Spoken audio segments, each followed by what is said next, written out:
Itu orang-orang yang tak sempurna rokoknya dan tak sempurna sujudnya. Itulah Nabi kata sejahat-jahat pencuri.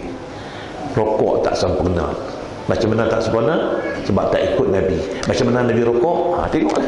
Diriwayatkan, kana Rasulullah sallallahu alaihi wasallam idza raka'a wada'a kaffaihi ala raqbatayhi. Diriwayatkan adalah Rasulullah sallallahu alaihi wasallam bila dia rokok, dia letak tapak tangan di atas tepung lutut. Dia letak tapak tangan atas tepung lutut dan dia tegakkan tangan dia, belakang akan jadi 90 derajah. Itu cara Nabi rokok. Kita rokok pegang lutut, bengkok di siku, menjunam kepala ke bawah. Kadang-kadang kita rokok pegang betih. Ada ni rokok pegang betih. Sejahat-jahat pencuri. Ada rokok pegang paha. Dia rokok pegang paha, mendongak kepala ke atas. Jadi nak rokok yang sempurna, ikut Nabi rokok, tapak tangan letak kat tepung lutut, tegakkan tangan, tegakkan. Pasti belakang akan jadi 90 derajah. Siapa tak buat macam ini, tak ikut cara Nabi, dia dianggap sejahat-jahat pencuri. Tapi kata ulama, sembahyangnya masih sah, tak apa lagi. Tapi kalau sujud tak betul, habis. Bila sujud tak betul, habis. Macam mana sujud betul? Macam mana sujud tak betul? Tengok apa kata Nabi. Nabi kata dalam sebuah hadis, qala Rasul, idza sajadal 'abd sajada ma'ahu sab'atu arab, jabhatahu wa kaffahu wa rukbatahu wa qadamahu.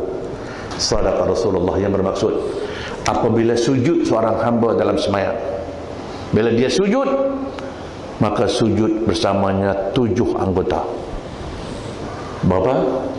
7. Apa dia 7 anggota ni? Pertama sekali ni, jabhatahu, dahi. Sebab itulah ijma' ulama semua mazhab, sujud dahi kena buka. Ya laki ya perempuan. Tolong kakak-kakak, ibu-ibu, siapa yang dahi yang pakai telekung yang kena nampak kening, tolong buka sikit. Siapa tutup dahi, tak sah sembahyang. Tu syarat pertama. Jabhatahu, pastikan dahi kena tempat sujud. Bukan saya kata, Nabi kata. Pertama sekali, jabhatahu, tolong buka dahi. Jangan tutup dengan songkok ke, dengan telekung ke, dengan ekor serban ke, tak kira lah. Kadang-kadang kita tengok setengah-setengah ustaz pakai serban, ya Allah, sampai apa? Sampai saya tak tahulah saya. Bila sujud apa yang kena? Serban yang kena. Dahi tak kena pun, dah tak sah sujud dia. Satu rukun dah tak sempurna. Rukun sujud, satu rukun tak sempurna, sembahyangnya tak sah. Bis bawah satu sujud dahi. Kafahu, dua tapak tangan. Ini sujud dengan siku-siku sekali. La ilaha illallah. Ada saya nampak jemaah sujud dengan siku-siku. Tuan-tuan pernah nampak orang sujud siku? Ada orang siku-siku kan? Nak bilang berapa ni Nabi kata hanya tapak tangan. Ada seorang pelajar menumbuknya sujud. La ilaha illallah. Yang dia genggam menumbuk tengah sembahyang tu pasal apa? Dia geram siapa? Nabi kata tapak tangan 2. Lepas tu waruk batah, 2 lutut. Tu tak ada masalah, 2 lutut. Dan akhir sekali Nabi kata wa qadamahu, 2 tapak kaki. Wa qadamahu maknanya 2 tapak kaki. Macam mana 2 tapak kaki? Jadi kalau tuan-tuan nak tahu macam mana 2 tapak kaki, tolong rujuk, tolong cari satu kitab yang berjudul Al-Fiqhul Islami wa Adillatuh. Satu kitab fiqh yang terbaru, yang termoden, yang terbesar. Nama dia Al-Fiqhul Islami wa Adillatuh, yang ditulis Syekh Wahbah Zuhaili, yang pernah mendapat anugerah Mahlijarah di Malaysia pada Mesir. Dalam kitab Al-fiqhul Islami, iaitu ini sila rujuk lampak sujud. Apa kata Syekh Wahbah? Dia kata yang dimaksudkan dengan tapak kaki ialah perut jejari kaki. Perut jejari kaki. Boleh faham kan? Tak faham? Perut jejari kaki, maknanya jari kaki kita kena lipat kuat-kuat, tekan kuat-kuat, sekira-kiranya sebahagian tapak kaki akan kena tempat sujud. Itu maksud dia.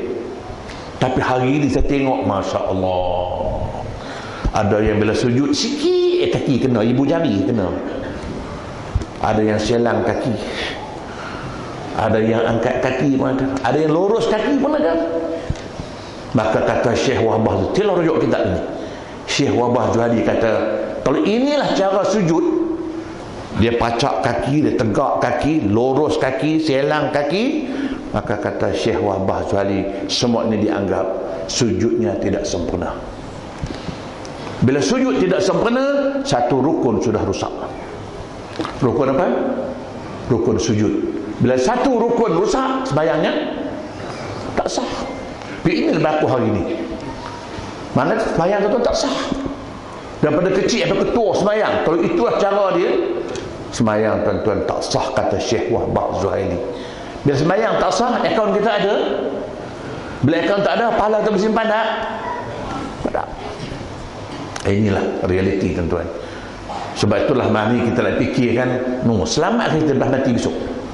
Sempurnakah sembahyang? Sembahyang, yang lain nanti dulu. Sembahyang dulu. Ini ibadat yang paling penting. Sempurna sembahyang, sempurna yang lain. Tak sempurna sembahyang, habis. Besok bila kita berdiri di hadapan Allah di Mahkamah Rabbul Jalil, Nabi kata, qala Rasul, awwalu ma yuhasabu bihil abdu yawmal qiyamah as-salah atammaha am naqasaha. Besok bila kita berdiri di Mahkamah Rabbul Jalil, sebelum tadi bicarakan, yang pertama sekali akan dihisap, akan diperiksa ialah tentang ibadat sembahyang kita. Cukup tak? Sempurna tak? Cukup tak? Sempurna tak?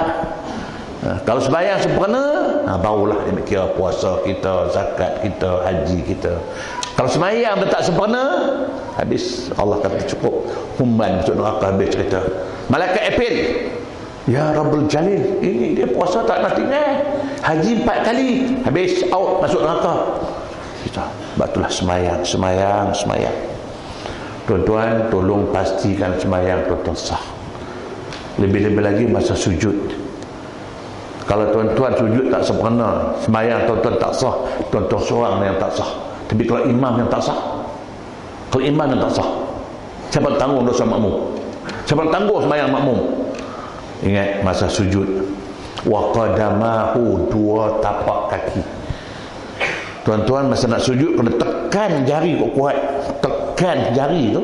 Sekira-kira kesimpulan ringkas cerita, masa kita sujud, orang belakang tak nampak jari kaki kita. Kita balik rumah, buatlah depan cermin ke, ataupun sujud tanya bini, kau nampak jari kaki aku? Tu nampak 5-5 ada. Tak sempurna lah tu. Mana kena lipat jari kita tu, lipat orang belakang tak nampak tadi. Okey, kalau begitu, ini yang kita nak ambil kira. Kalau sembahyang tuan-tuan sempurna, insya-Allah besok selamat. Sebab tu dalam konteks ini tuan-tuan, saya kadang-kadang orang tanya saya, masalah ini Ustaz, tahlil ni sampai tak bersih mati yang kita buat ni? Banyak soal orang tanya, walaupun isu tahlil ni soal lain. Cuma soalannya, Ustaz, kita buat tahlil arwah sampai tak pahala pada arwah?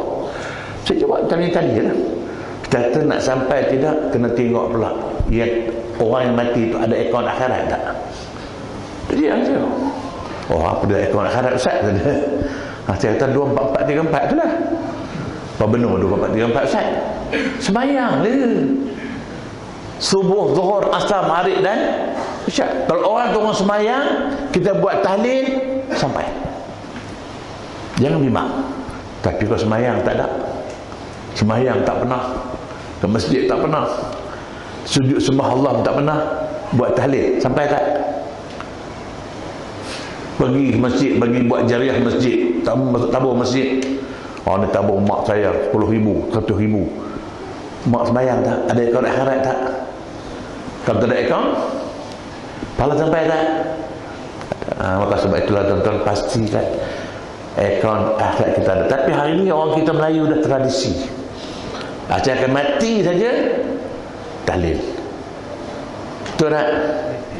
Anak penagih dadah kena HIV, hospital uruskan, tak payah balik rumah, terus kubur. Lepas dibumikan di rumah 3 malam turut-turut tahlil. Ada berlaku tak? Anak mati kerana merompak menyamun, orang tembak, orang sakai, orang bunuh, kena bunuh, pergi merompak, kena bunuh, berbalik rumah uruskan jenazah, kebumikan, lepas tu 3 malam tahlil turut-turut. Ada buat tak? Sampai pahala. Dia buat apa? Saya bukan anti tahlil, tidak. Nak tahu sampai ke tidak. Tapi hanya mentaliti kita tahlil, dalam kepala dia tahlil, mati tahlil, mati tahlil. Kadang-kadang tak mati pun tahlil. Saya bukan mengata saya nak cerita. Ya. Dalam mengata berdosa, cerita tak berdosa. Saya bukan nak mengata saya nak cerita. Sebab nak tengok mentaliti kita ni, termasuk mungkin orang tikam batu bersama lah juga, lebih kurang lah. Ada 2 cerita. Cerita yang pertama, jiran saya di Kuala Lumpur lah, pasti di Kuala Lumpur. Jiran saya, dia nak musafir, dia nak berjalan jauh. Jadi dia buat kenduri. Buat kenduri, dipanggil imam, panggil jemaah masjid, panggil orang kampung, semua datang lah, ramai-ramai. Dia berucap dah, dia kata Assalamualaikum tuan-tuan, terima kasih kerana sudi terima jemputan saya. Sebenarnya saya nak musafir, nak jalan jauh. Jadi saya panggil Pak Imam, tolonglah buat doa selamat untuk saya. Buat apa? Doa selamat supaya saya pergi selamat, keluarga yang tinggal pun selamat. Pak Imam tolonglah buat doa selamat. Pak Imam pun insya-Allah. Lepas taklah Al-Fatihah. Dia bantai buat tahlil arwah. Dia buat apa?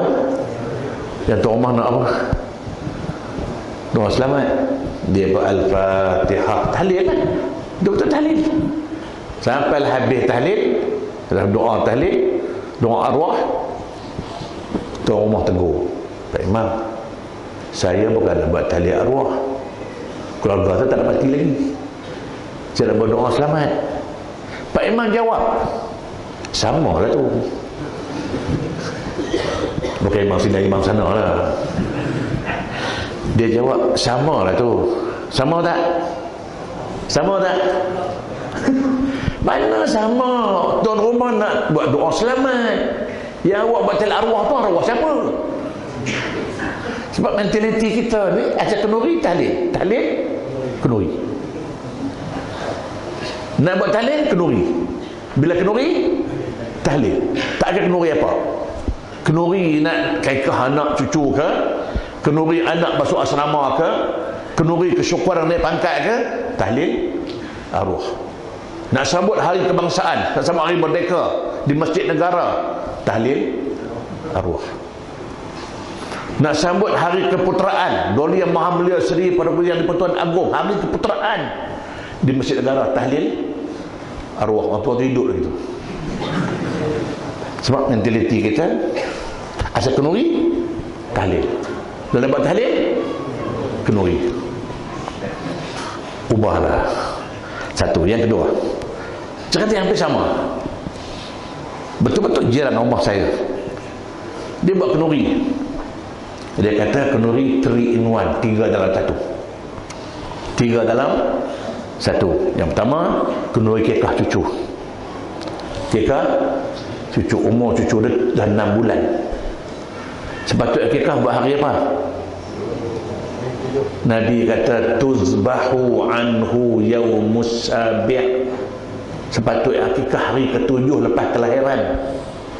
Nabi suruh buat hari yang ke-7. Ini anak cucu dah 6 bulan baru buat akikah. Satu, tak apalah. Yang pertama kenduri akikah cucu. Yang kedua, kebetulan dia naik pangkat. Dia naik pangkat. Dan yang ketiga, sempena hari jadi saya, kata dia. Hari ni hari jadi dia. Saya pun tenggur sikit. Minta maaf tuan. Tuan tahu kan tuan jadi hari ni? Betul tuan jadi hari ni? Taklah hari lahir lah. Cakap hari lahir. Hari jadi, habis hari jadi. Termasuk orang tiga betul ni. Sambut hari jadi. Bila jadi? Balik kan tanya mak, bila saya jadi? Mampu mak dah jawab. Tanya Pak Hang, bila saya jadi? Mana aku tahu, tanya Mak Hang. Kita sambut hari jadi, sambut hari lahir. Tak habis hari jadi. Dia pun tak apa, hari lahir. Jadi saya buat kenduri ini ada 3 tujuan. Yang pertama, akikah cucu. Yang kedua, kerana kesyukuran naik pangkat. Yang tiga, kerana sempena hari Pak Imam mintalah buat tahlil arwah. Jadi saya pun sebab mentaliti kita ni kenduri tahlil. Apa kena mengena dengan akikah? Apa kena mengena dengan naik pangkat? Apa kena mengena dengan tarikh lahir? Yang tahlil pasal apa? Inilah mentaliti kita. Makannya. Makan saja. Makan. Sebab tu saya walafah bukan saya nak begah. Saya di rumah saya walaupun saya acap kali saya buat kenduri. Di rumah saya masya-Allah. Kadang-kadang kenduri siang, kadang-kadang kenduri malam. Selalu saya buat. Bukan akikah saya, tapi tak pernah saya pernah tahlil tu mak saya di rumah saya. Tak pernah saya buat. Kadang-kadang datang di rumah saya kalau malam-malam. Waktu bila Ustaz, lepas maghrib datang pakai songkok, pakai kain. Saya tak sebut silakan. Tak ada buat doa-doa tahlil Ustaz Nur. Tak payah. Saya panggil makan, datang makan belah. Tahlil saya buat sendiri untuk mak ayah saya. Bila saya teringat, bila anytime saya buat. Walaupun saya dengan anak saya, isteri saya, cucu saya, kan 3 orang, saya buat tahlil untuk mak ayah saya. Tapi tak pernah saya harap orang lain buat tahlil untuk mak ayah saya.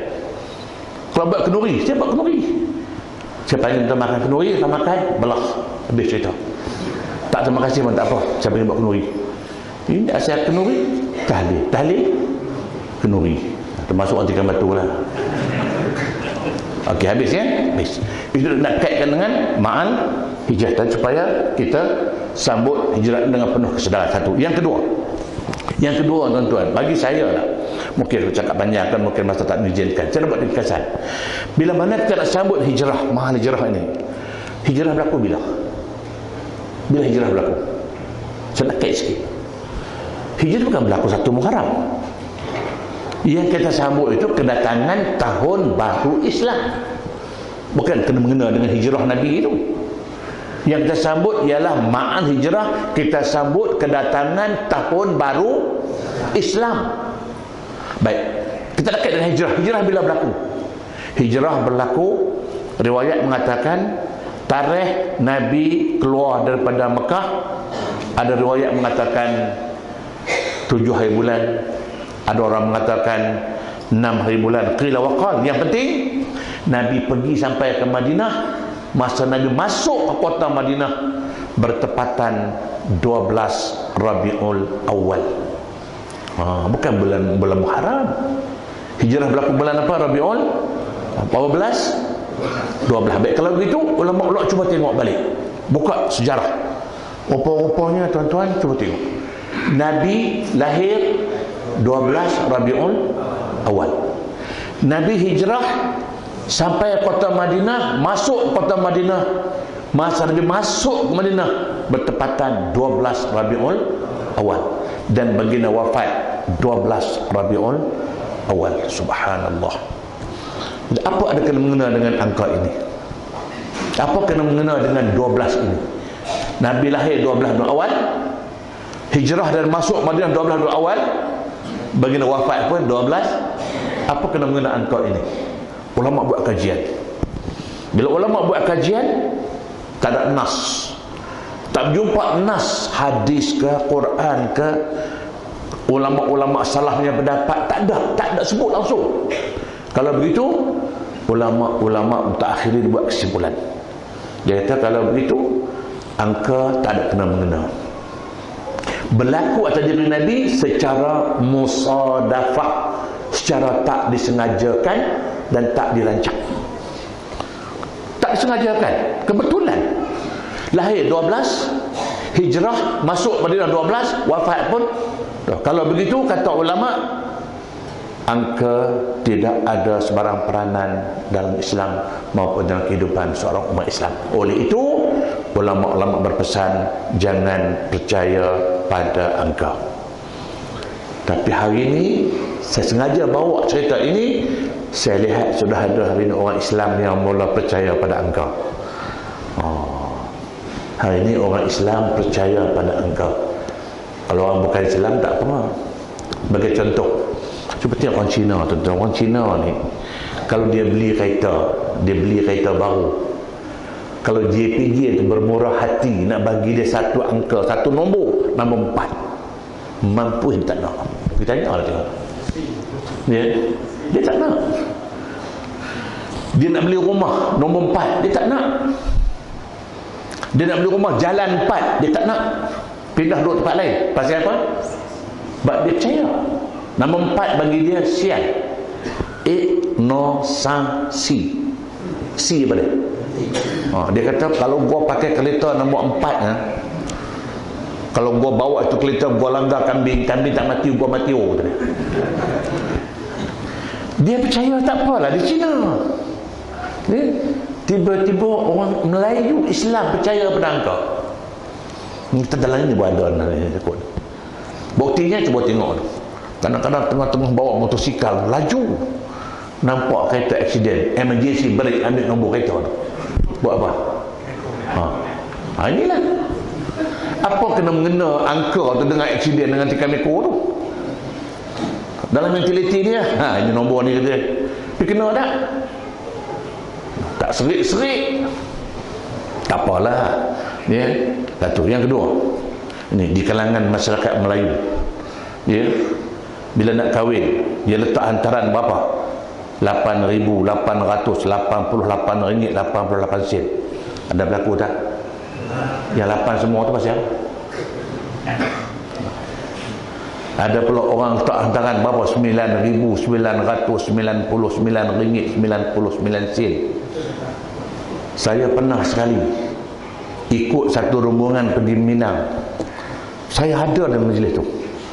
Bincang-bincang, tanya hantaran. Kami dah setuju, dah pakat ada anak, pakat ada beradik. Hantarannya ialah RM9,999.99. Jadi saya pun angkat tangan, tuan, jemaah tuan, boleh tak saya nak bermurah hati, ikhlas, nak tambah 100 sen lagi. Saya nak tambah, nak bagi sen lagi. Bila saya tambah 100 sen, jadi berapa? Genak 10,000. Dia tak nak. Dia nak 999 juga. Pasal apa? Tolong jawab. Yang duk percaya angka 9 tu pasal apa? Ingat, percaya pada angka, musibatnya pernah berlaku dalam soal perkahwinan ni, tuan-tuan. Janganlah percaya pada angka. Pernah berlaku, ada seorang manusia, Allah, saya tak mahu sebut nama dia siapa. Kalau sebut semua tahu, budak-budak pun tahu. Pernah berlaku cerita lama, cuma untuk pengajaran. Ada seorang Allah, dia nak berkahwin, dia pilih tarikh dia. Tarikh nak kahwin tu 3 hari bulan 3 tahun 03. Itu tarikh dia. 3 hari bulan 3 tahun 03.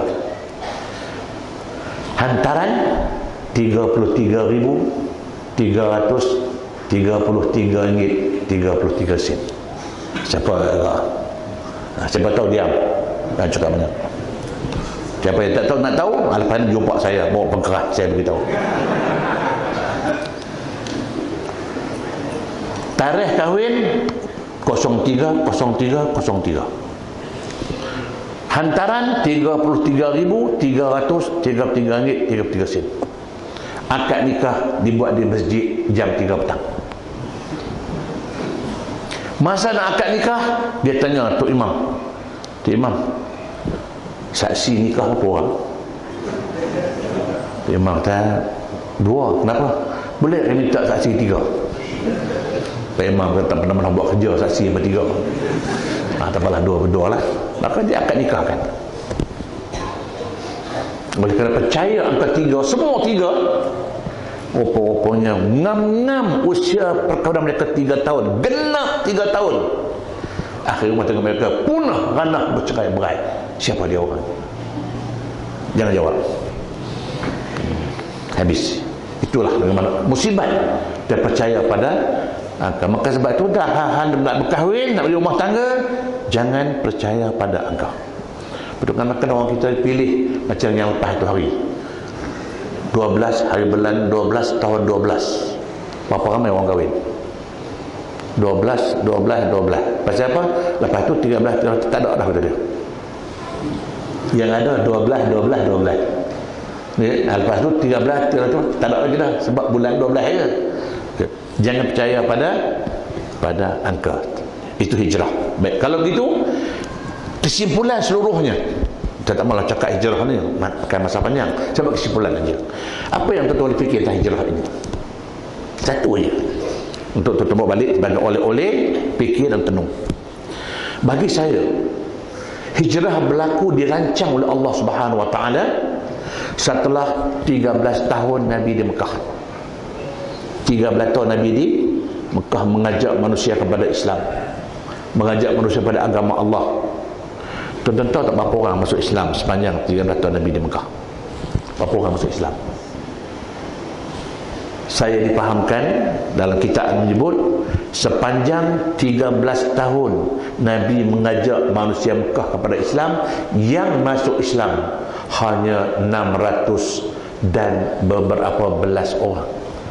Saya ulang lagi sekali, 600 dan beberapa belas orang.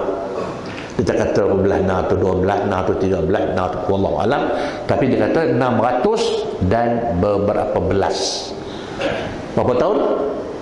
13 tahun. Nabi pindah ke Madinah, hijrah ke Madinah. Hanya 10 tahun di Madinah. Di Mekah berapa tahun? 13. Masuk Islam berapa orang? 619. Pindah ke Madinah, hanya 10 tahun di Madinah. Berapa orang masuk Islam? Berapa orang masuk Islam di Madinah? Ramai. Islam kuat di Mekah ke Madinah? Islam hebat di Mekah kan di Madinah? Ini realitinya. Sebab tu Nabi suruh hijrah. Sebab tu Allah suruh hijrah. Pasal apa? Rupa-rupanya dalam kajian saya, kenapa orang Mekah tak suka Islam? Kenapa orang Madinah suka Islam? Sebab satu je. Tuan-tuan baca Quran, ulama-ulama kata manusia Mekah ya masa itu bukan sekarang, masa itu kebanyakannya, majoritinya manusia yang bergelar nas. Sebab itulah kalau tuan-tuan baca Quran, tuan-tuan jumpa mana-mana ayat nas, itu ayat Mekah, ayat Makki. Contohnya di awal surah An-Nisa, a'udzubillahi minasyaitanir rajim, ya ayyuhan nasu taqu rabbakumul ladzi khalaqakum. Ya ayyuhan nas, ada perkataan nas, sah. Ayat ini ayat apa?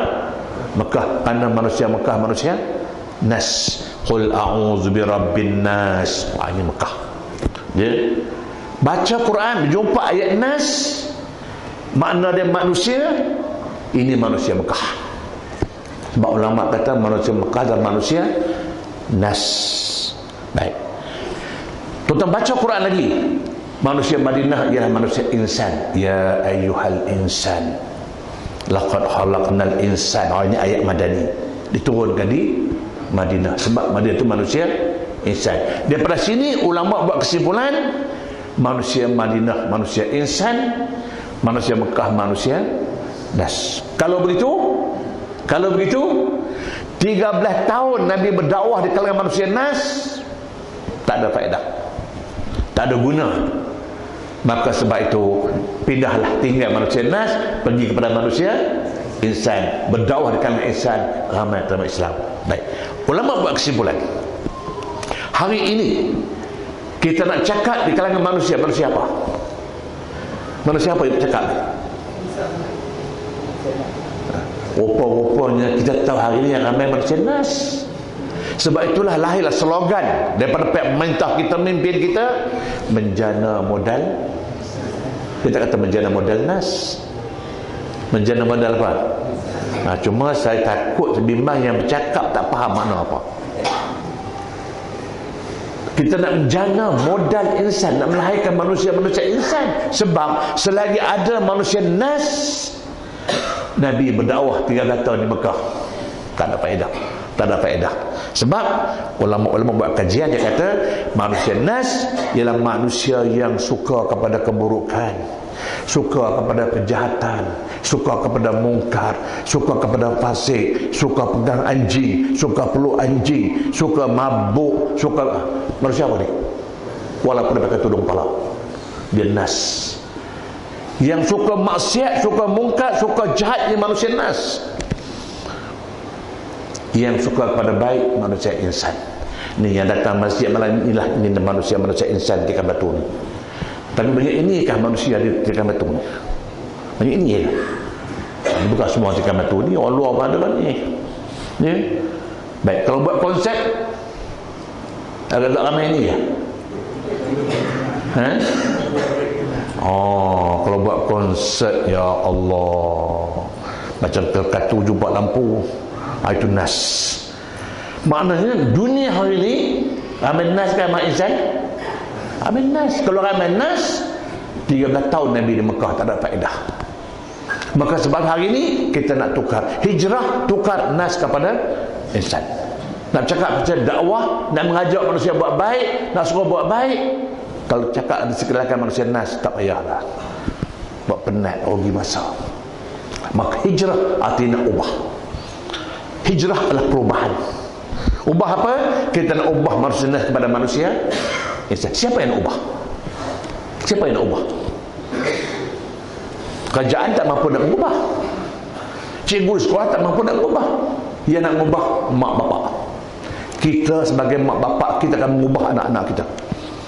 Tuan-tuan balik rumah nanti, tuan-tuan semua nanti balik rumah yang ada anak bini, ada anak menantu cucu ni, cuba bilang rumah tuan-tuan ni berapa insan, berapa nas.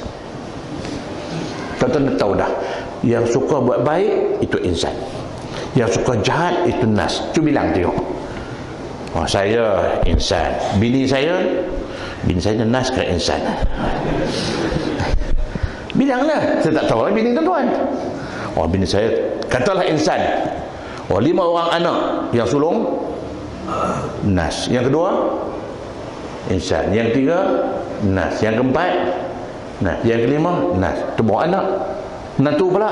Yang pertama hantu. Yang kedua hantu ni nas ke insan? Bilang cucu pula. Berapa nas buat insan? Kalau ramai nas, tak usahlah.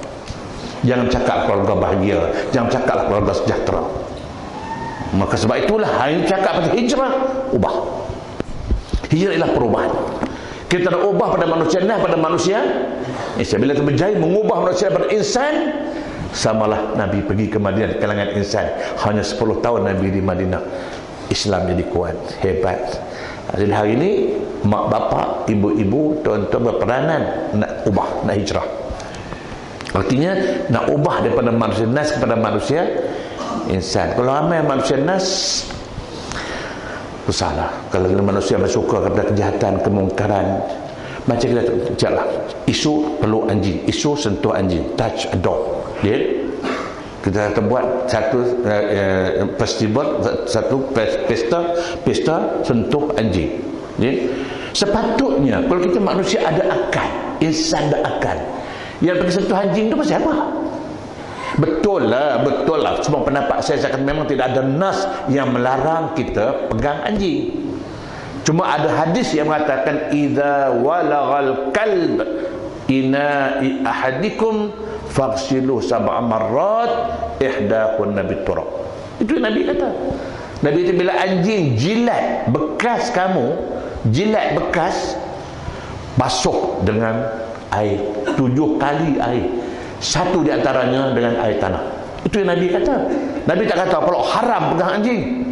Cuma ulama kata kalau sengaja dah tahu benda tu najis murah lazah, pergi pegang dia buat apa? Itu soalannya.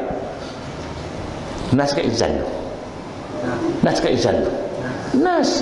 Kalau insan manusia ada akal, walaupun ada ulama-ulama mengatakan kita nak bezakan nas insan ini ialah nas manusia Allah anugerahkan akal, tapi tak boleh fikir.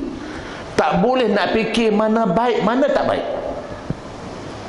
Orang Mekah, Nabi datang bawa Islam, tak boleh fikir. Nabi mengajak manusia kepada agama sejahtera, agama selamat yang akan menyelamatkan mereka dunia dan akhirat. Tak boleh fikir. Itu pun kata Nabi macam-macam. Akhirnya mereka nak bunuh Nabi, terpaksa Nabi lari pindah ke Madinah. Itu nas. Ada otak tak boleh pakai. Nabi ajak sembah Allah, mereka sembah tak pekong. Nabi cakap jangan minum arak, mereka minum. Hari ni tengoklah, apa tak ada orang Melayu Islam minum arak? Allahu Akbar, berlambak-lambak. Kita nak ajak benda baik, tak nak. Itu nas. Kerana ada otak tak boleh, tak boleh fikir. Buat benda tak senonoh. Malam-malam minggu, malam tak kerja, rempik naik motor. Fikirlah, bahaya. Tak ada otak ke? Kita tegur, dia jawab, mak jangan rempik mak, bahaya. Dia jawab, Ustaz, salah ke Ustaz kalau saya rempik?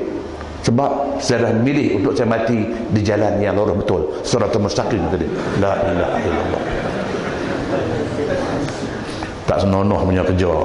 Ya. Cerdik ke apa tu? Ada otak langsung, tak boleh fikir.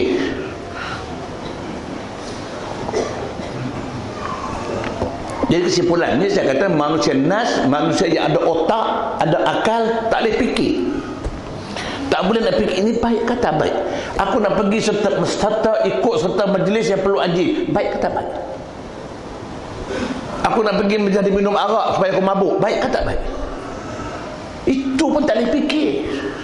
Maka itu manusia nas. Walaupun nampak zahirnya pakai tudung kepala, tutup aurat, tak mesti tutup aurat tu orang baik. Nampak tak? Maka sebab itulah kebaikan manusia bukan pada zahir. Innallaha la yanzuru ila suwarikum. Allah tak lihat, tak pandang zahir kamu, walakin yanzuru ila ma fi qulubikum. Allah tengok apa dia? Hati kamu. Kalau pakaian elok, tutup kepala, tutup aurat, perangai tak senonoh, tak ada arti juga. Guna akal, maka tukarlah jadi insan. Kalau semua keluarga tuan-tuan insan, isteri tuan-tuan insan, anak-anak tuan-tuan insan, cucu-cucu tuan-tuan insan, menantu semua insan, percayalah, ini yang dikatakan keluarga sejahtera, keluarga bahagia. Jadi kesimpulannya tuan-tuan, kita sama hijrah ini kita cakap banyak. Kita cakap pasal apa? Perubahan sikap. Kita nak ubah daripada manusia nas kepada manusia insan. Tuan-tuan kena ubah. Kita lah mak bapak berperanan. Dalam Quran Allah sebut dalam firman dia, a'udzubillahi minasyaitonir rajim, ya ayyuhallazina amanu qu anfusakum wa ahlikum nar. Jaga diri kamu dan jaga diri ahli keluarga kamu. Siapa dia ahli keluarga kita? Isteri kita, anak-anak kita, cucu kita. Jaga diri kita dan diri keluarga kita daripada api neraka. Kalau ada seorang bapa yang hanya jaga diri dia, dia ke masjid dengar ceramah, pakai Masya Allah semua okey, anak bini tak kisah, bini tak kisah, anak tak kisah, menantu tak kisah, belum tentu sempurna amal ibadat bapa tadi. Wal asri innal insana lafi khusr. Demi masa kata Allah, semua manusia dalam kerugian. Insan tu, innal insan. Kalau manusia insan rugi, manusia nas lagilah rugi. Illal ladzina amanu wa amilus solihat wa tawasau bil haq. Tu wa tawas, mesti kena nasihat. Anak buat salah mesti kena nasihat, bini buat salah kena nasihat. Barulah tak rugi. Kalau tidak, habis. Sebab itulah tuan-tuan, hijrah ialah perubahan sikap. Tak usah cakap banyak lah, macam Nabi keluar hijrah tak payah cakap. Yang cakap ialah kenapa hijrah. Allah merancang nak lihat kepada kita. Kalau kita nak berjaya, bukan di Mekah tapi di Madinah. Kenapa berjaya di Madinah? Sebab di Madinah manusia insan. Artinya kalau kita nak berjaya, ubah kita, ubah anak-anak kita, ubah masyarakat kita, ubah seluruh umat kita bernas kepada insan. Tetapi selagi pesta maksiat kita adakan, selagi pesta mungkar kita adakan, selama itu tak akan berubah manusia bernas kepada insan, melainkan bertambah lagi manusia nas. Sebab tu kita katakan tak usahlah buat benda-benda mungkar, tak usah buat benda-benda maksiat. InsyaAllah kalau terbina lah manusia insan, maka ketika tenang nak cakap, nak ceramahkan, nak berdakwahkan, buatlah insyaAllah. Mudah-mudahan berjaya dengan arti kata hijrah yang kita nak sambut nanti. Tuan-tuan jangan fikir benda lain. Hijrah ialah perubahan sikap. Kita bentuk anak-anak kita menjadi manusia-manusia apa? Insan. InsyaAllah kalau semua insan, selamat kita. Jadi saya berhenti di sini tepat jam 9 suku. Ada lagi beberapa minit masa untuk sesi soal jawab. Kalau ada soalan, kalau rasa nak balik cepat jangan tanya. Nah, kalau ada soalan boleh tanya. Ada soalan? Sebelum saya buka soalan kepada Ustaz, kita ada seperti mana kita tadi tabung bergerak, kita akan bergerak kita, dan tuan-tuan yang ada tabung itu tengok-tengok mana faham-faham kot. Jadi ada soalan, ada tulis, ada kertas ke apa. Kalau tak ada soalan, saya nak tanya Ustaz, bagi Ustaz. Tadi Ustaz sebut tentang kelemahan-kelemahan kita sebagai seorang Islam dan Muslim. Saya ingat saya mengaji sekolah dulu, dapat saya sekolah dulu lah. Kalau kita tak pandai jawi, bukan kata Ustaz guru besar orang ajar, tapi sekarang ini dah berubah. Kalau kita tak pandai orang putih, mak bapak kita. Jadi maknanya lebih kurang katanya buta jawi, buta Quran. Sebab itulah kita menjauhkan diri kita dengan Quran. Jadi apa pandangan Ustaz tentang perkara tersebut? Ya, baik, terima kasih kepada yang bertanya. Apa yang disuarakan tadi merupakan satu realiti. Karena hari ini apa yang terlihat, bapak-bapak hari ini lebih pentingkan keduniaan, lebih pentingkan dunia daripada akhirat, lebih pentingkan kejayaan dunia daripada kejayaan akhirat. Dia hari ini bapak-bapak tak berasa sedih kalau anak-anak mereka tak sembahyang, tapi bapak-bapak bersedih kalau anak mereka tak lulus peperiksaan. Ini realiti berlaku pada hari ini. Sebab itulah saya dalam konteks ini ya, ulama-ulama mengatakan kalau kita kejar dunia, akhirat akan ketinggalan. Tapi kalau kita kejar akhirat, dunia akan turut kejar kita. Ini terbukti bila mana saya dan keluarga saya, Masya Allah, keluarga saya, ayah saya, Allah yarhamu, ayah sudah meninggal dah, tak ada. Dia, sebab ayah saya meninggal, belum sempat saya pulang ke tanah air, saya masih di luar negeri. Yang penting ayah saya, dia tak kata kau tak bekerja pun tak apa, dia kau tak ada jawatan pun tak apa, yang penting engkau jadi orang agama. Sebab tu saya dulu tuan-tuan, bukanlah saya nak puji diri, tidak, saya merupakan di antara pelajar terbaik Perlis, dan saya akan dimasukkan ke sekolah asrama penuh di Melaka masa itu.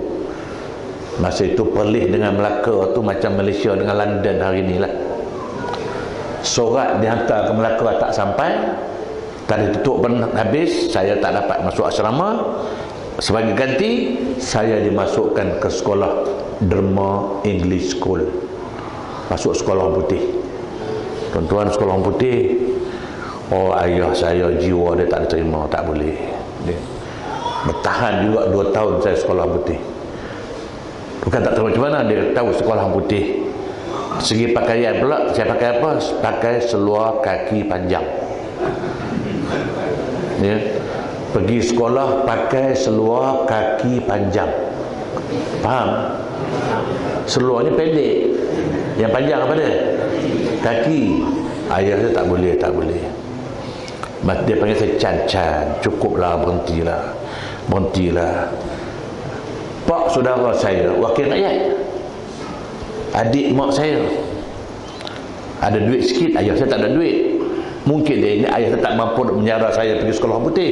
Orang putih ni belanja mahal. Maka pak saya ambil sebagai anak angkat. Tak apalah, Pak Lang support, Pak Lang jadi sponsor. Oh, pak ayah tak mau juga. Sudahlah Can, bukan soal sponsor, tak payahlah, berhentilah. Akhir sekali saya berhenti sekolah putih, masuklah sekolah agama rakyat di kampung saya. Tak apa, pentingnya hang mengaji agama. Hang tak bekerja pun tak apa, hang tak gaji pun tak apa. Itu ayah saya punya prinsip. Maknanya dia suruh kita kejar akhirat. Akhir sekali bila mana kita kejar akhirat, alhamdulillah. Kami 10 beradik, alhamdulillah. Dia walaupun kami kejar akhirat, akhirnya semua dunia pun ikut bersama. Alhamdulillah. Kan ayat saya penting agama, itulah soalan tadi itu. Kita tak, kita hari ini masya-Allah ambil tuition bagi anak lulus periksa, ambil tuition, ambil guru tuition, tapi nak hantar anak belajar muqaddam, nak bayar di masjid RM10 seorang, bertekak dengan Pak Imam. Tapi belajar tuition berapa, belajar muzik berapa, belajar piano berapa, sebulan 300. Tapi nak ajar anak hantar muqaddam, ada tak? Itu soalan tadi, kenapa hari ini terpentingkan dunia, supaya anak-anak maju dunia. Akhir sekali bila maju dunia, tengoklah hari ini bila jadi maju dunia, pandai dunia, di pangkat besar, akhirat apa yang berlaku?